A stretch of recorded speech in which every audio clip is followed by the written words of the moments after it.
Hi there. I'd like to talk about some actions that politicians and the public could take today to reduce UK carbon emissions. There's a lot more background to what I'm talking about in my book, The Burning Answer.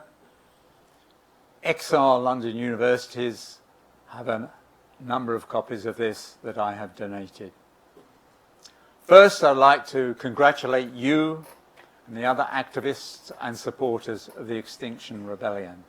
You're doing a fantastic job raising awareness among politicians and the public on the urgent need for immediate action to reduce carbon emissions. Today, I've got another message for you, and I need your help to get this message out, particularly at the election time, to the politicians and the public. We have the technology to reduce our carbon emissions dramatically and immediately. Let's use it. First, though, I want to give you the background to the actions I'm going to propose. They'll come in the form of answers to these 4 questions here. And I want you to know that 3 Conservative administrations and their supporters in the fossil fuel industry don't want you to know the answers to these questions. Here's the first one. What is the quickest way to reduce carbon emissions in the UK? Here are the government's own figures from surveys they've made of public opinion about electricity generation. Top comes solar. That's what we call photovoltaics. My own area, that's solar panels, usually above 80%. Offshore wind, next, and then onshore wind. I want you to look very carefully at this next question that the government raised. If you had a wind or solar farm in your area, would you be popular? Would it be popular with you? And that's above 50%. These last 3 Conservative administrations have all given highest priority to these 2 technologies, which have the lowest popularity. Nuclear and shale gas, of course, is fracking. What about the carbon footprint? Not only is it low for these 3, but will show that they can rise extremely fast. And therefore, the prioritizing these is the quickest way to reduce carbon emissions. The government's highest priorities are above this important figure here. Their own Committee on Climate Change recommends that all electricity generation be below this limit by 2030. Fracking is way above it. Now, a question for you. Which technology here have the successive Conservative administrations cut the most? You might think onshore wind, given that the Conservative manifesto in 2015 said that it was unpopular, particularly if it was a wind farm. But in fact, it was solar, the most popular of all. Now, is that important? Yes, it is, as we'll see as I answer the second question. Would an all-renewable electricity supply be secure? The answer is very definitely yes, and my spreadsheet, Get It From the Sun, or GIFTS, says so. It balances the UK demand and supply every hour of the year. Here is the UK in red is the actual UK electricity demand, the amount of electric power used every hour of this particular week, in September 2017. The black dots are the sum of all the contributions, the renewable contributions, every hour of that week, done individually on every hour, and you'll see that the black dots match the demand, or in a couple of cases exceed it. So we keep the lights on. How do we do that? Green is the wind. And what GIFS does, it takes the actual wind power generated in the UK in that particular hour and then scales it up by the amount that you are guessing will be right for an all-renewable electricity supply. We do the same thing for solar.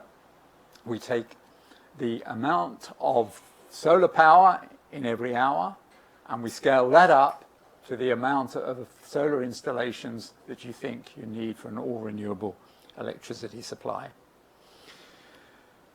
Then the blue is the storage.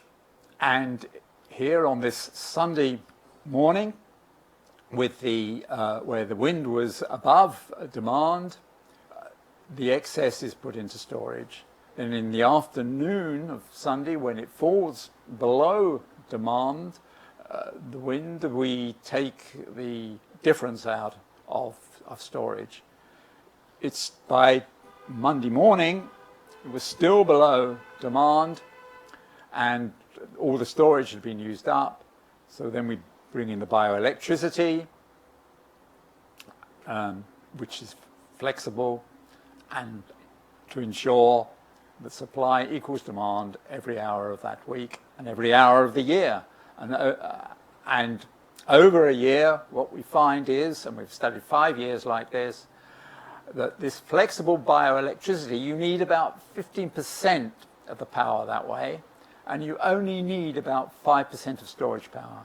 So the next fossil fuel supporter who says to you, we can't have an all-renewable electricity supply because it needs so much storage and it's so expensive, no, we only need 5%. And so the rest, 20% is all the backup you need. PV and wind supply 80% of the power.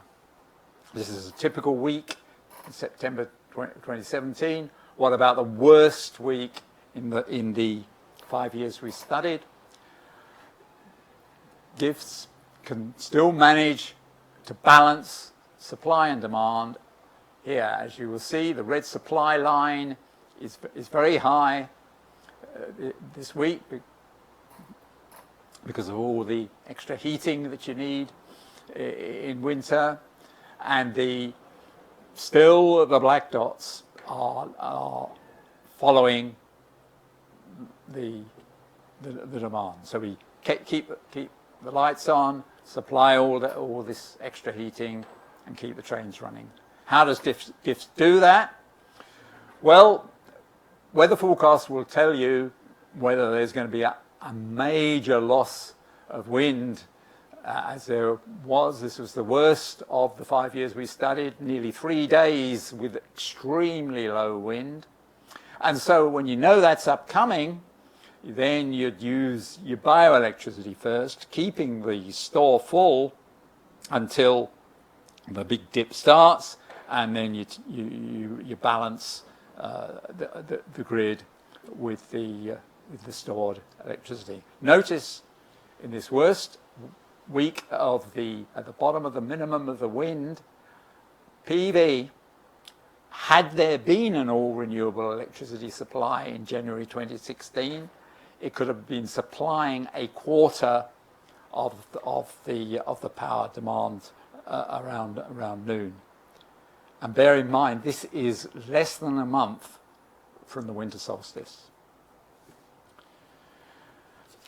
So, next question. Do we need natural gas to supply that 15% flexible backup to an all-renewable electricity supply? No, we don't. Anaerobic digestion can actually do it all. That's just one of the contributions to bioelectricity. What you do is you take the farm animal and crop waste, the crops lying on the ground, and you take food waste from homes or food manufacturers, and you put it into a unit like this, where the microbes will turn it into biomethane, which you can generate electricity from, or put it into the gas grid. It's important to know that it has a very low carbon footprint, because were the farm waste left rotting on the ground or the food waste rotting in landfill, copious amounts of greenhouse gases will be produced. So this has the added value of reducing the massive contribution to global warming of agriculture. And we calculate that anaerobic digestion alone could supply all that 15% flexible backup by 2030. And indeed, it could just come from the food waste of the food manufacturing industry, the waste because of insufficient refrigeration. Final point before we get on to the actions. How soon could the UK be all renewably powered? Had it not been for the Conservative subsidy cuts, UK could have had an all renewable electricity supply by 2025. Here's the support for that statement. The installations of PV here in different countries, they've been rising so fast that instead of plotting along here 1, 2, 3, you have to put 1, 10, 100. The mathematicians amongst you will know that a straight line on such a plot is an exponential rise, and indeed the UK was rising exponentially up to that time, and had it then continued to follow what Germany had done 7 years earlier, it would have reached this grey line of the PV requirement for an all-renewable UK by 2020. Similarly, offshore wind, a brilliantly rising exponential considering its new technology in inhospitable circumstances, would have made an all-renewable target by 2021. Onshore wind would have made that target by 2022. And bioelectricity, including anaerobic digestion, would have made it by 2025. So that's not going to happen because of the cuts. But were a new government elected which would restore PV and anaerobic digestion subsidies, those alone, not to the other two, then we calculate that we could catch up again and hit the all-renewable target by 2030, and that would mean that all our electricity generation will be under the Committee for Climate Change's recommendation. So I think now the first action must be pretty obvious. Please campaign in this election in the marginals for the best placed non-Conservative candidates, and also urge the return of PV and AD subsidies. Here in this plot, what I've done is added together those last 4 graphs for the UK to give, by 2016, a total UK renewable power generation of 36.8 gigawatts potential. That's the capacity, the installations. Compare that with Hinkley Point C, which may by 2030 produce 3.2 gigawatts, less than 1/10 of that.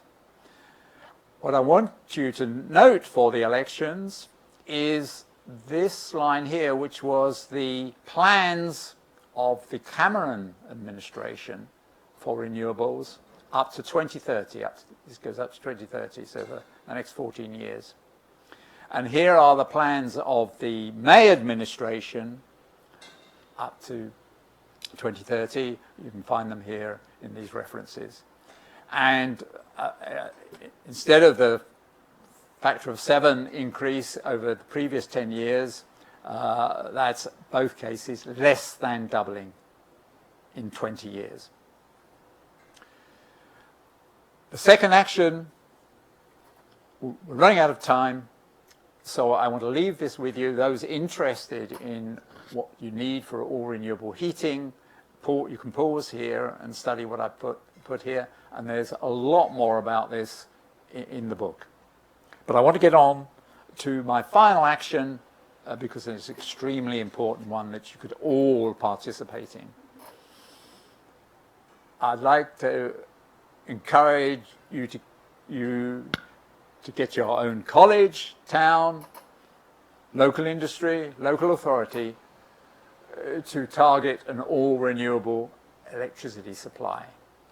GIFS has shown what you need for the UK so that you can apply it to different locations.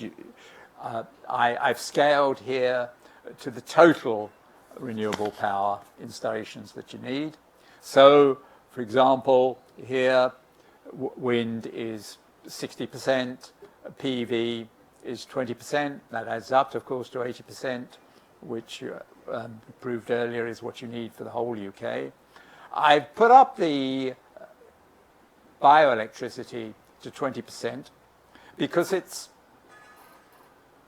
firstly, the cheaper than storage, and secondly, you can include, and GIFS will do this for you, you can include the amount of farm and food waste that your local area has sent for anaerobic digestion, as long as that goes into biomethane and into the gas grid. Because somewhere, somebody will be using an equivalent amount of electricity to generate electricity, an equivalent amount of biomethane to generate electricity. So you can include that. Now, what about what's happening along here? This is the fraction of households that have switched to an all-renewable electricity supplier like Good Energies or Ecotricity, and also the number of industries that have similarly switched. They are called power purchase agreements with an all-renewable electricity supplier. Now, when I give this talk, I always stop at this stage and ask people to put up their hands if they've already got an all-renewable electricity supply at home or in their college accommodation. Can you put up your hands, listeners? At most environmental groups that I talk to, it's about 30 or 40%. So there's a lot of scope still for switching. And see the great advantage. Say it's 40%, you get your 40% of your local authority to switch in that way. Then the target for the amount of PV wind installations you need, and your PV and your bioelectricity falls dramatically. So, you know what you've got to do now. Please encourage switching. Please get out the message that we have the technology to reduce our carbon emissions. Please campaign for the non-conservative candidates, even if that means, sadly, that you can't vote in your own constituency for your own party.